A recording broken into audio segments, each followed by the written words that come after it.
পশ্চিমবঙ্গের বিধানসভা নির্বাচনের খবর জানাতে এই মুহূর্তে কলকাতায় আছেন সহকর্মী সুব্রত আচার্য। যাচ্ছে তার কাছে। সুব্রত, দেখুন, শুধু যে পশ্চিমবঙ্গে বিধানসভা নির্বাচন হচ্ছে এমন দিন নয়।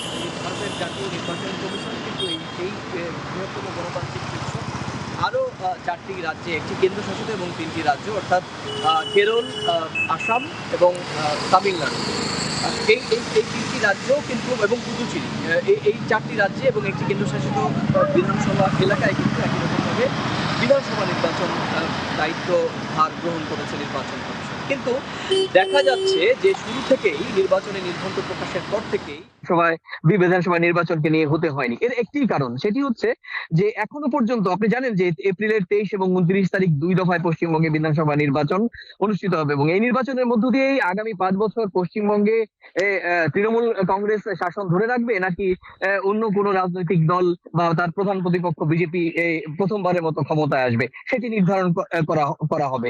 কিন্তু এখনো পর্যন্ত ভারতের নির্বাচন কমিশন ঠিক এখনো পর্যন্ত যারা ভোট দেবেন, যাদের ভোটের নিরিখেই নির্বাচিত হবে সরকার, সেই চূড়ান্ত ভোটার তালিকা এখনো পর্যন্ত প্রকাশ করেনি। কেন বললাম এই কথা? কারণ জানেন যে এই ভারতের নির্বাচন কমিশন গত বছর বিহারের যে ভোটার তালিকা নিবিড় সংশোধন প্রক্রিয়া শুরু করেছিল এবং তারপর পশ্চিমবঙ্গ সহ যে 12টি রাজ্যে একই রকম ভাবে এসআইআর প্রক্রিয়া অর্থাৎ ভোটার তালিকা নিবিড় সংশোধনী প্রক্রিয়া শুরু করে।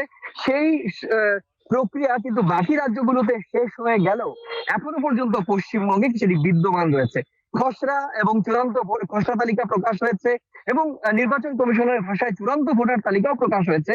কিন্তু তারপরেও নির্বাচন কমিশন যে 7 লক্ষ ভোটারকে বিবেচনাধীন বা সন্দেহজনক ভোটার হিসেবে নির্ধারণ করেছে, তাদেরই কিন্তু তারা ভোটার থাকবেন না চূড়ান্ত ভাবে তাদের তালিকা থেকে বাদ দেওয়ার কাজ হবে, সেটি কিন্তু সুপ্রিম কোর্টের নির্দেশে এই 702 জন বিচারক করছিলেন।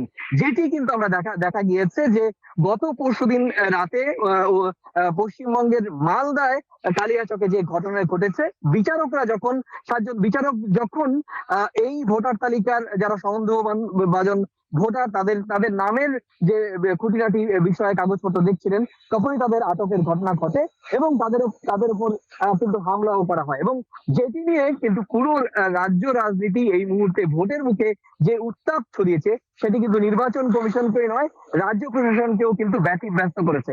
আমি আগে শুরুতেই বলেছিলাম যে বাকি যে একটি কেন্দ্রশাসিত পন্ডিচেরি এবং বাকি যে 3টি রাজ্যে রয়েছে, সেই রাজ্যে ইতিমধ্যে 9 তারিখে ভোট সেই রাজ্যগুলোর ভোট নিয়ে কিন্তু সর্বভারতীয় স্তরে গণমাধ্যমে কোনো খবর নেই, সব খবর পশ্চিমবঙ্গ ঘিরে। তো সব মিলিয়ে পশ্চিমবঙ্গের সেই রাজ্যগুলোর ভোট নিয়ে কিন্তু সর্বভারতীয় স্তরের গণমাধ্যমে কোনো খবর নেই, সব খবর পশ্চিমবঙ্গ ঘিরে। তো সব মিলিয়ে পশ্চিমবঙ্গের ভোটের আগে চূড়ান্ত ভোটার তালিকা নিয়ে এখনো পর্যন্ত যে সহিংসতা খবর, সেটি কিন্তু এখনো পর্যন্ত বেড়েই চলছে।